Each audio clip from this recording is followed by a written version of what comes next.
Ancient Athenaeum presents The Red Room by H.G. Wells.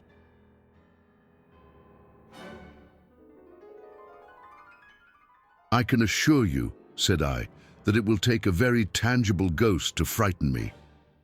And I stood up before the fire with my glass in my hand. "It is your own choosing," said the man with the withered arm, and glanced at me askance. 28 years, said I have lived, and never a ghost have I seen as yet." The old woman sat staring hard into the fire, her pale eyes wide open. "Aye," she broke in, "and 28 years you have lived, and never seen the likes of this house, I reckon. There's a many things to see when one's still but 28. She swayed her head slowly from side to side. "A many things to see and sorrow for." I half suspected the old people were trying to enhance the spiritual terrors of their house by their droning insistence. I put down my empty glass on the table and looked about the room, and caught a glimpse of myself, abbreviated and broadened to an impossible sturdiness, in the queer old mirror at the end of the room. "Well," I said, "if I see anything tonight, I shall be so much the wiser, for I come to the business with an open mind." "It's your own choosing," said the man with the withered arm once more. I heard the sound of a stick and a shambling step on the flags in the passage outside, and the door creaked on its hinges as a second old man entered, more bent, more wrinkled, more aged even than the first. He supported himself by a single crutch. His eyes were covered by a shade, and his lower lip, half averted, hung pale and pink from his decaying yellow teeth. He made straight for an armchair on the opposite side of the table, sat down clumsily, and began to cough. The man with the withered arm gave this newcomer a short glance of positive dislike. The old woman took no notice of his arrival, but remained with her eyes fixed steadily on the fire. I said, "It's your own choosing," said the man with the withered arm, when the coughing had ceased for a while. "It's my own choosing," I answered. The man with the shade became aware of my presence for the first time, and threw his head back for a moment and sideways to see me. I caught a momentary glimpse of his eyes, small and bright and inflamed. Then he began to cough and splutter again. "Why don't you drink?" said the man with the withered arm, pushing the beer towards him. The man with the shade poured out a glassful with a shaky hand that splashed half as much again on the deal table. A monstrous shadow of him crouched upon the wall and mocked his action as he poured and drank. I must confess, I had scarce expected these grotesque custodians. There is to my mind something inhuman in senility, something crouching and atavistic. The human qualities seem to drop from old people insensibly day by day. The three of them made me feel uncomfortable, with their gaunt silences, their bent carriage, their evident unfriendliness to me and to one another. "If," said I, "you will show me to this haunted room of yours, I will make myself comfortable there." The old man with the cough jerked his head back so suddenly that it startled me, and shot another glance of his red eyes at me from under the shade, but no one answered me. I waited a minute, glancing from one to the other.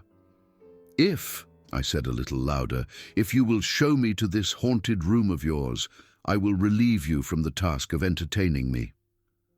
"There's a candle on the slab outside the door," said the man with the withered arm, looking at my feet as he addressed me. "But if you go to the Red Room tonight—" "This night of all nights," said the old woman, "you go alone." "Very well," I answered. "And which way do I go?" "You go along the passage for a bit," said he, "until you come to a door, and through that is a spiral staircase, and halfway up that is a landing and another door covered with baize. Go through that and down the long corridor to the end, and the Red Room is on your left up the steps." "Have I got that right?" I said, and repeated his directions. He corrected me in one particular. "And are you really going?" said the man with the shade, looking at me again for the third time, with that queer, unnatural tilting of the face. "This night of all nights," said the old woman. "It is what I came for," I said, and moved towards the door.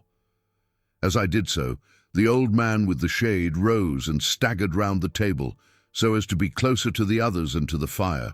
At the door I turned and looked at them, and saw they were all close together, dark against the firelight, staring at me over their shoulders, with an intent expression on their ancient faces.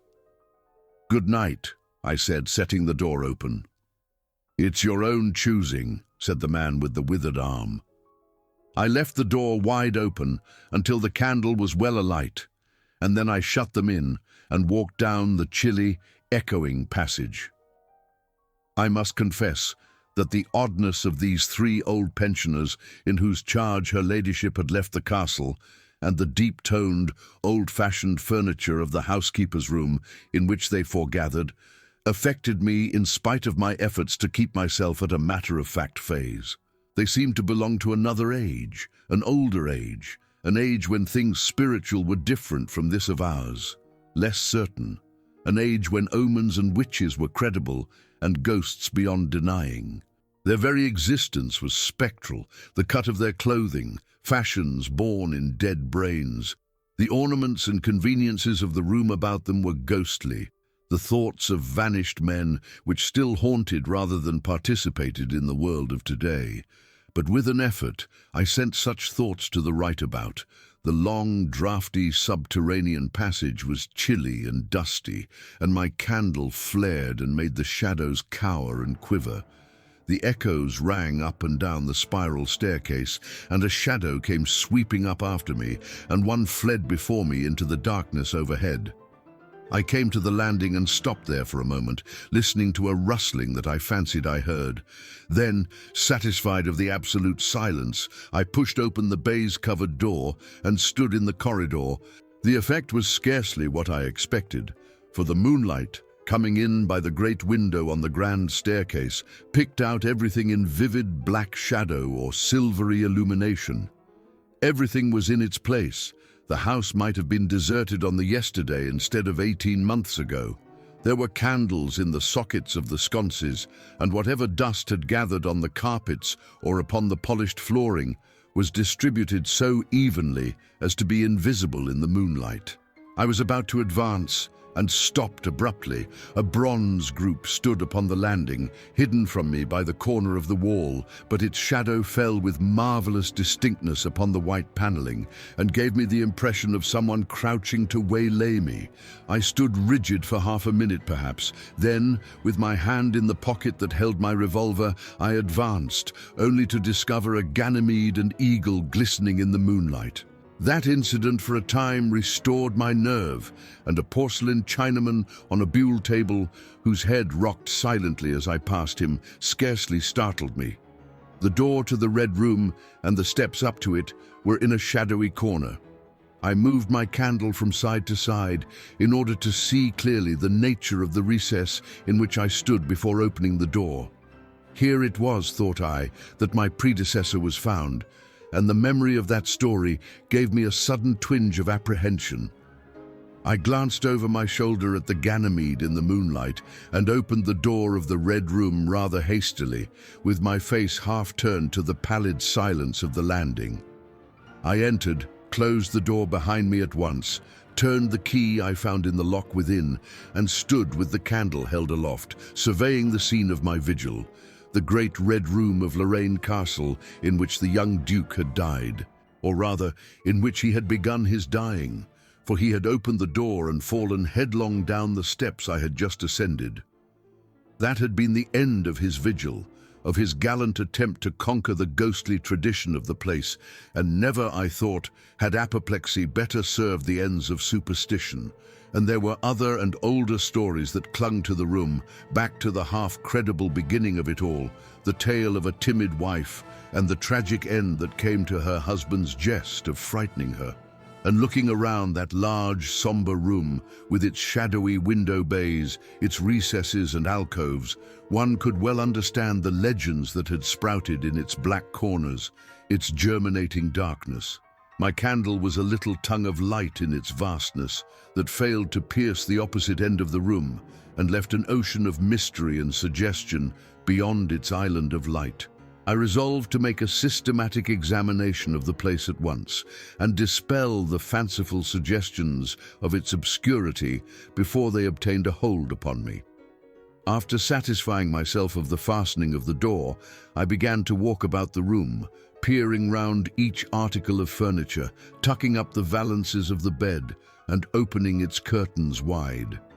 I pulled up the blinds and examined the fastenings of the several windows before closing the shutters, leant forward and looked up the blackness of the wide chimney and tapped the dark oak paneling for any secret opening.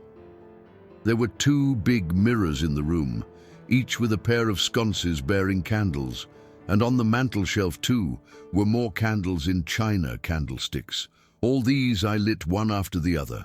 The fire was laid, an unexpected consideration from the old housekeeper, and I lit it to keep down any disposition to shiver, and when it was burning well, I stood round with my back to it and regarded the room again.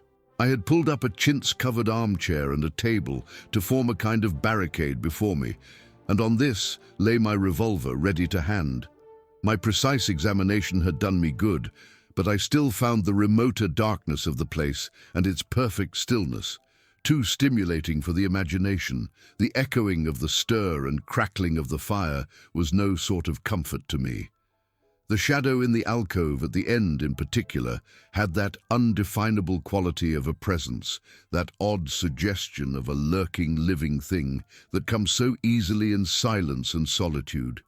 At last, to reassure myself, I walked with a candle into it and satisfied myself that there was nothing tangible there. I stood that candle upon the floor of the alcove and left it in that position. By this time I was in a state of considerable nervous tension. Although to my reason there was no adequate cause for the condition, my mind, however, was perfectly clear. I postulated quite unreservedly that nothing supernatural could happen, and to pass the time I began to string some rhymes together, Ingoldsby fashion, of the original legend of the place. A few I spoke aloud, but the echoes were not pleasant. For the same reason, I also abandoned, after a time, a conversation with myself upon the impossibility of ghosts and haunting. My mind reverted to the 3 old and distorted people downstairs, and I tried to keep it upon that topic. The somber reds and blacks of the room troubled me. Even with 7 candles, the place was merely dim. The one in the alcove flared in a draught, and the fire flickering kept the shadows and penumbra perpetually shifting and stirring. Casting about for a remedy, I recalled the candles I had seen in the passage, and with a slight effort walked out into the moonlight, carrying a candle and leaving the door open, and presently returned with as many as 10.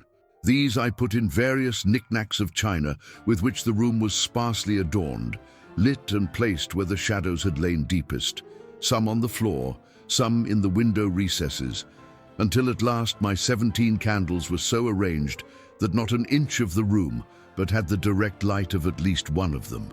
It occurred to me that when the ghost came, I could warn him not to trip over them. The room was now quite brightly illuminated. There was something very cheery and reassuring in these little streaming flames, and snuffing them gave me an occupation and afforded a helpful sense of the passage of time. Even with that, however, the brooding expectation of the vigil weighed heavily upon me. It was after midnight that the candle in the alcove suddenly went out and the black shadow sprang back to its place there. I did not see the candle go out. I simply turned and saw that the darkness was there, as one might start and see the unexpected presence of a stranger. "By Jove," said I aloud, "that draft's a strong one." And taking the matches from the table, I walked across the room in a leisurely manner to relight the corner again. My first match would not strike, and as I succeeded with the second, something seemed to blink on the wall before me. I turned my head involuntarily and saw that the 2 candles on the little table by the fireplace were extinguished. I rose at once to my feet. "Odd," I said. "Did I do that myself in a flash of absent-mindedness?" I walked back, relit one, and as I did so, I saw the candle in the right sconce of one of the mirrors wink and go right out. and almost immediately its companion followed it. There was no mistake about it. The flame vanished, as if the wicks had been suddenly nipped between a finger and a thumb, leaving the wick neither glowing nor smoking, but black. While I stood gaping, the candle at the foot of the bed went out, and the shadows seemed to take another step towards me. "This won't do," said I, and first one and then another candle on the mantelshelf followed. "What's up?" I cried, with a queer high note getting into my voice somehow. At that, the candle on the wardrobe went out, and the one I had relit in the alcove followed. "Steady on," I said. "These candles are wanted," speaking with a half-hysterical facetiousness, and scratching away at a match the while for the mantel candlesticks. My hands trembled so much that twice I missed the rough paper of the matchbox. As the mantel emerged from darkness again, 2 candles in the remoter end of the window were eclipsed. But with the same match, I also relit the larger mirror candles, and those on the floor near the doorway, so that for the moment I seemed to gain on the extinctions. But then, in a volley, there vanished 4 lights at once in different corners of the room, and I struck another match in quivering haste and stood hesitating whither to take it. As I stood undecided, an invisible hand seemed to sweep out the 2 candles on the table. With a cry of terror, I dashed at the alcove, then into the corner and then into the window, relighting 3 as 2 more vanished by the fireplace. Then, perceiving a better way, I dropped the matches on the iron-bound deed box in the corner and caught up the bedroom candlestick. With this, I avoided the delay of striking matches, but for all that the steady process of extinction went on, and the shadows I feared and fought against returned and crept in upon me, first a step gained on this side of me, and then on that. It was like a ragged storm cloud sweeping out the stars. Now and then one returned for a minute and was lost again. I was now almost frantic with the horror of the coming darkness, and my self-possession deserted me. I leaped panting and disheveled from candle to candle in a vain struggle against that remorseless advance. I bruised myself on the thigh against the table. I sent a chair headlong. I stumbled and fell and whisked the cloth from the table in my fall. My candle rolled away from me, and I snatched another as I rose. Abruptly this was blown out, as I swung it off the table by the wind of my sudden movement, and immediately the 2 remaining candles followed. But there was light still in the room, a red light that staved off the shadows from me. The fire! Of course I could still thrust my candle between the bars and relight it. I turned to where the flames were still dancing between the glowing coals and splashing red reflections upon the furniture, made 2 steps towards the grate, and incontinently the flames dwindled and vanished. The glow vanished, the reflections rushed together and vanished, and as I thrust the candle between the bars, darkness closed upon me like the shutting of an eye, wrapped about me in a stifling embrace, sealed my vision, and crushed the last vestiges of reason from my brain. The candle fell from my hand. I flung out my arms in a vain effort to thrust that ponderous blackness away from me, and lifting up my voice, screamed with all my might, once, twice, thrice. Then I think I must have staggered to my feet. I know I thought suddenly of the moonlit corridor, and with my head bowed and my arms over my face, made a run for the door. But I had forgotten the exact position of the door, and struck myself heavily against the corner of the bed. I staggered back, turned, and was either struck or struck myself against some other bulky furniture. I have a vague memory of battering myself thus, to and fro in the darkness, of a cramped struggle, and of my own wild crying as I darted to and fro, of a heavy blow at last upon my forehead, a horrible sensation of falling that lasted an age, of my last frantic effort to keep my footing, and then I remember no more. I opened my eyes in daylight. My head was roughly bandaged, and the man with the withered arm was watching my face. I looked about me, trying to remember what had happened, and for a space I could not recollect. I rolled my eyes into the corner and saw the old woman, no longer abstracted, pouring out some drops of medicine from a little blue phial into a glass. "Where am I?" I asked. "I seem to remember you." and yet I cannot remember who you are." They told me then, and I heard of the haunted Red Room as one who hears a tale. "We found you at dawn," said he, "and there was blood on your forehead and lips." It was very slowly I recovered my memory of my experience. "You believe now," said the old man, "that the room is haunted." He spoke no longer as one who greets an intruder, but as one who grieves for a broken friend. "Yes," said I, "the room is haunted. And you have seen it. And we, who have lived here all our lives, have never set eyes upon it, because we have never dared. Tell us, is it truly the old Earl who—" "No," said I, "it is not." "I told you so," said the old lady with the glass in her hand. "It is his poor young countess who was frightened." "It is not," I said. "There is neither ghost of Earl nor ghost of countess in that room. There is no ghost there at all, but worse, far worse." "Well," they said, "the worst of all the things that haunt poor mortal man," said I, "and that is, in all its nakedness, fear that will not have light nor sound, that will not bear with reason, that deafens and darkens and overwhelms. It followed me through the corridor, it fought against me in the room." I stopped abruptly. There was an interval of silence. My hand went up to my bandages.